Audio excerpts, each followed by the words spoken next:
Hello, my name's Jessica Quinlan. I'm here to talk to you about a very sensitive topic, rape and sexual violence. To bring attention to such an important issue as numbers of sexual violence have increased, a rape crisis center connected me to Tanith, a rape survivor.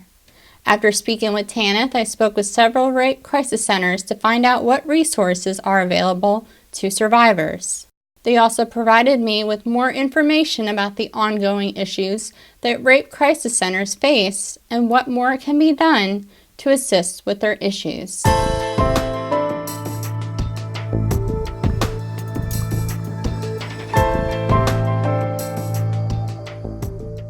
I arranged a meeting with Tanith at the Rape or Sexual Abuse Support Center, also known as ROSA, a rape crisis center. Tanith speaks out for the first time to share her rape attack story and the impact it has had on her life. About 3.5 years ago, I got a random ad on Facebook from some random guy who said he knew me from the pub uptown, and so after chatting for a bit, I accepted his friend request, and we were talking and flirting and stuff, I guess. And I had a boyfriend at the time, but we'd been quite distant, and I was seeking comfort essentially and attention, you know. And so he tried to come round to my house a bunch of times, and like I wasn't really comfortable with it, and like Smoke was telling me to stop, but eventually he came round because he had court the next day or something. So I felt sorry for him, and I had friends around, so I felt safe. Mm-hmm. So we drinking, listening to music, that sort of thing, just hanging out as you do. And gradually, one by one, my friends all went to bed or left or whatever, and then it was just the two of us, and he asked to stay and I said no, and he asked if he could stay for a little bit longer, and so I was like, fine, but I'm going to bed soon. It's like 2 or something. And the whole evening I'd been telling him we were not having sex, like in those words. And then he, I don't know, got very physical and was all over me, and I tried to fight him off and push him away, but he was getting quite aggressive. He was hitting me and throwing me around and that sort of thing, pinching me and stuff. And so eventually I just sort of stopped fighting, and he raped me. When it was all over, he just sort of like got up, and I was like a state, and I stumbled to the bathroom, but like I was in total bits, like I hadn't I don't know, I was looking in the mirror at myself, and like there's makeup all down my face, and I was just like bruises, and it was really, really bad. And a week later, I reported it to the police after speaking to my mum and my boyfriend at the time.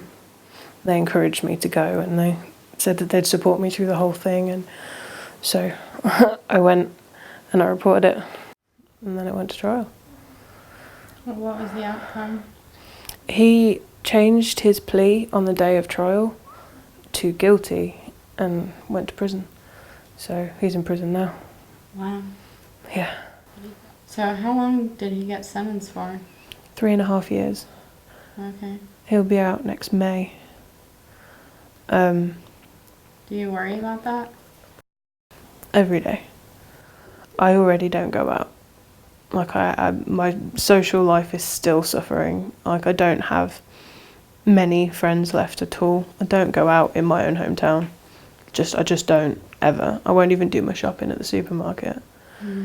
And he's being not partially released, but moved to a different prison so that he gets like day release and stuff. So I've been warned that he will be around, so I've had to draw up an exclusion zone around my house and like my area, so that like he can't come into it and trigger me or freak me out or anything, I guess. But it's really hard, and like I'm having to move away from my hometown. I've lived in this town for my whole life pretty much, and like he's ruined it for me, you know. He's taken away my sense of safety. And that's priceless. So now I have to move and start over, and there's nothing that prepares you for that. Nothing. So at any point, did you ever find yourself regretting that you reported it? Every day. From the day that I reported it up until maybe 2 or 3 months after the trial was finished. It was so painful and so long that it just didn't seem worth it for a long time. All that kept me going through that was knowing that I was doing what I could to help other people who could potentially be hurt by him.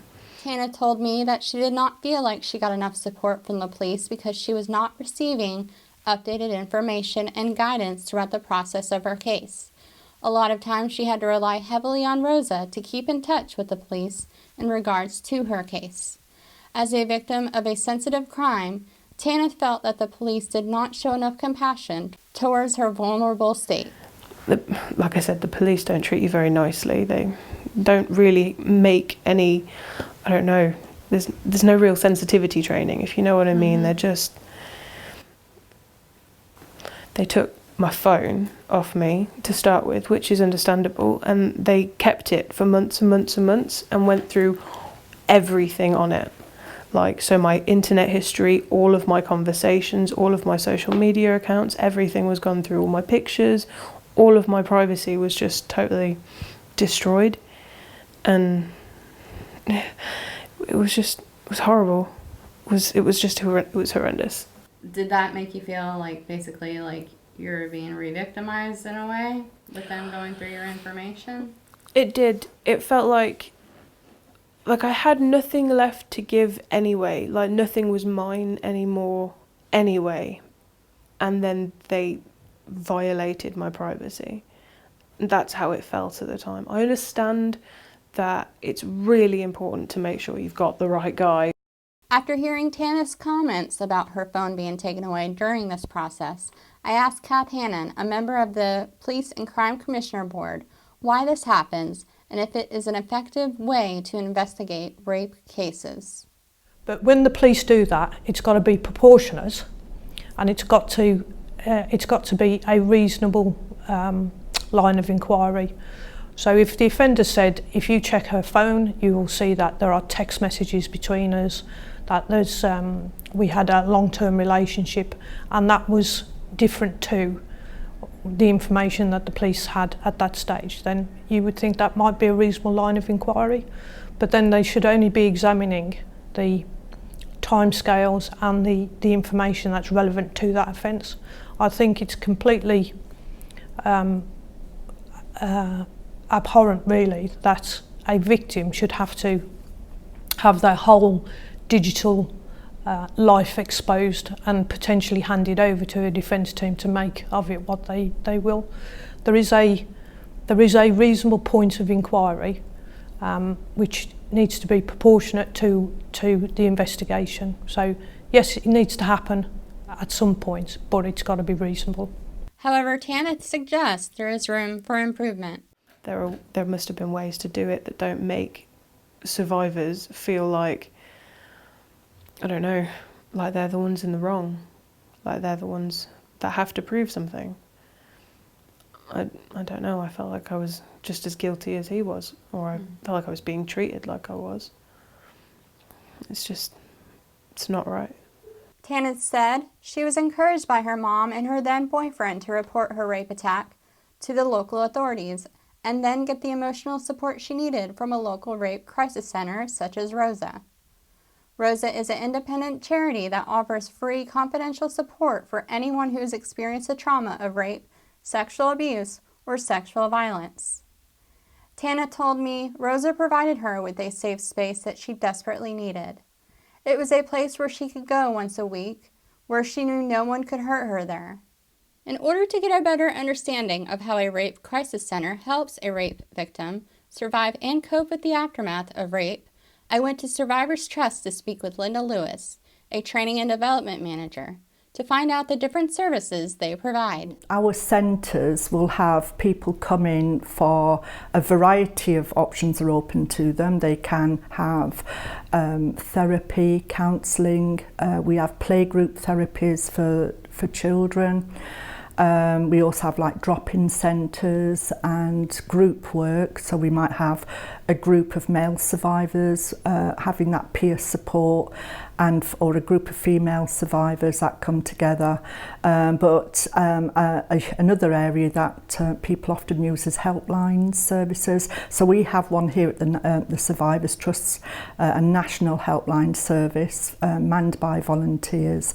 And survivors, that's usually the gateway into services. Survivors tend to ring a helpline, ask some questions and consider whether they want to attend their local rape and sexual abuse centre for more support, more one-to-one support.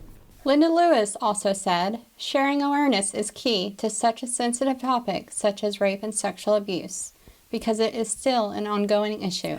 Letting people recognise that there are a lot. People think it's only the people they see on the TV. 75% of all survivors never report it to the police. And people often think that what they see is everybody. There's many more people that don't even come forward and seek support. It's something they keep deep within them, and it's there. You know, they try to manage it in their own way. Before speaking with the Rape Crisis Centers, I was aware of the serious issue that they face, a lack of funding. For most centers, rape victims are placed on a long waiting list before they're able to get the support that they need, such as counseling services. This past March, the government issued a response to this issue by increasing government funding, awarding grants to 79 rape crisis centers of £24 million over a 3-year cycle, which is a 10% increase in what funding the government was already providing for the rape crisis centers. However, despite the government's best efforts trying to assist with this issue of lack of funding, critics have said more money is needed to provide better support for victims of rape. With this response, I spoke with Jocelyn Anderson, Chief Executive Officer of Worcestershire Rape and Sexual Abuse Support Centre, what her thoughts were on this matter. There's a recent report from Rape Crisis England and Wales that estimates that there's around about 6,000 people on waiting lists for rape crisis centres around the country, and I think it's 172 of those are children, which is just wrong. You know, if a child has been abused, if an adult has been abused, they need support immediately, or when it's a time for them, and they need to be able to access that effectively. But because of the lack of funding, particularly for counselling services, it's getting harder and harder to provide that effective support for people. Although there is a lack of funding to support victims of rape, Tanith, Linda, and Jocelyn want to reach out with an encouraging message to victims of rape. But what you can do is find strategies to deal with the pain that somebody may be carrying, find some way of dealing with it and being able to live their life. And I can tell you now, I've met many people who are the most amazing people, got lots of creative skills and gone on to do some fantastic things in their life. So I would just say, don't give up, get the help you need if it's there, and you will be believed by us. But it's not your fault. The reason it happened is because somebody chose to do this to you.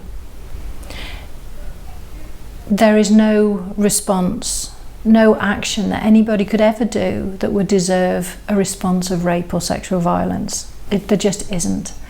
And I think it's about putting the blame for the rape where it belongs, and that has to sit with the perpetrator. You are already so much stronger than you feel and than your attacker has made you feel. You can do anything. You can overcome this. You can fight back, and you need to do whatever it takes to make sure that you get through this. Don't be pressured to report it, to not report it, whatever it is. Make your decisions based on you and how you feel, because it's got to be right for you. And don't accept blame for not coming forward if you don't feel strong enough. And don't let people tell you that you're a liar. They don't know. I hope by now I was able to bring to your attention the issues around sexual violence. Also, what resources are available to help victims of rape, and what issues the rape crisis centers are facing with their financial hardships. Tanith is just one victim of many. If you felt inspired by Tanith's story and need to speak to someone, please call the number on the screen.